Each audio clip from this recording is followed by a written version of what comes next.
Hey everybody, welcome back to my YouTube channel.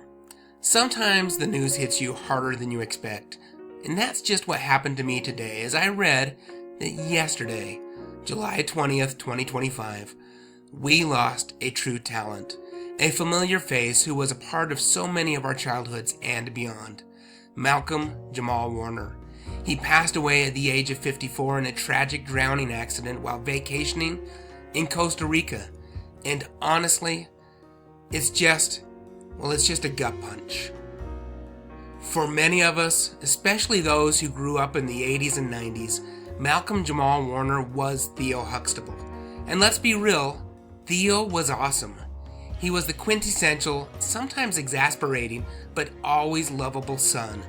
He was the one who struggled with school, who wanted to be a regular person instead of a doctor or a lawyer, who just wanted to make it in the world on his own terms.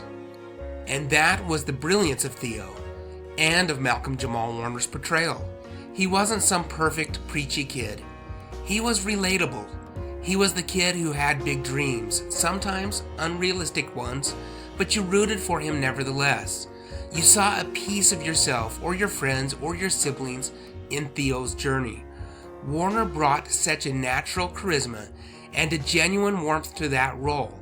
He could deliver those comedic lines with perfect timing, but he could also handle the more serious, heartfelt moments with a maturity that really stood out, especially for someone so young. Think about the episodes where he dealt with his dyslexia or his struggles in school. Those were powerful moments, and Warner sold every single one of them. He wasn't just playing a character, he was Theo. And for 8 seasons, he was a cornerstone of what was, at its height, the biggest show on television. Now that's a legacy right there. But to remember Malcolm-Jamal Warner only as Theo would be a disservice to the incredible range and depth of his career. After the Cosby Show wrapped up, he didn't just fade away. Not at all. He kept on working, constantly evolving, constantly proving his versatility. He went on to star in Malcolm and Eddie, a fantastic sitcom where he showed off his comedic chops opposite of Eddie Griffin. He took on more dramatic roles like his powerful performance as Dr. A.J. Austin in The Resident, where he showcased a completely different side of his acting abilities. He had guest spots on so many shows that we love, from The Fresh Prince of Bel-Air to Sons of Anarchy and 911. He even lent his voice to the animated series like The Magic School Bus as the producer. Remember that? So many people don't even realize that was him. He also stepped behind the camera, directing episodes of shows like Kenan and Kel and All That. The man was a true creative force in Hollywood. And then there's the music. Now many people might not know this, but Malcolm-Jamal Warner was an incredibly talented musician. He was a jazz bassist, a spoken word artist, and he fronted his own band, Miles Long. He released several albums like the Miles Long Mixtape, Love and Other Social Issues, and more recently Hiding in Plain View.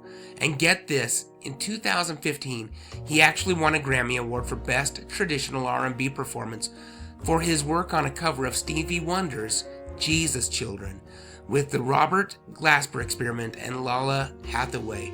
A Grammy. That's not just a hobby, that is serious talent.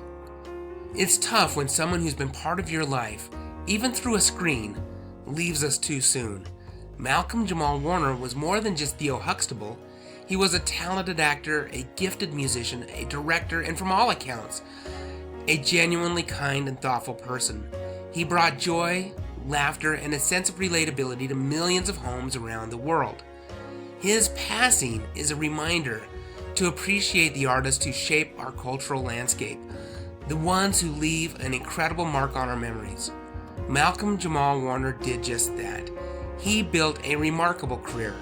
He pursued his passions, and he left us with a body of work that will continue to entertain and inspire for years to come.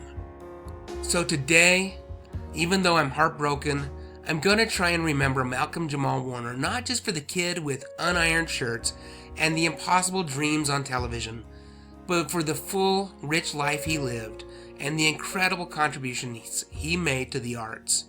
He will be deeply missed. Rest in peace, Malcolm-Jamal Warner.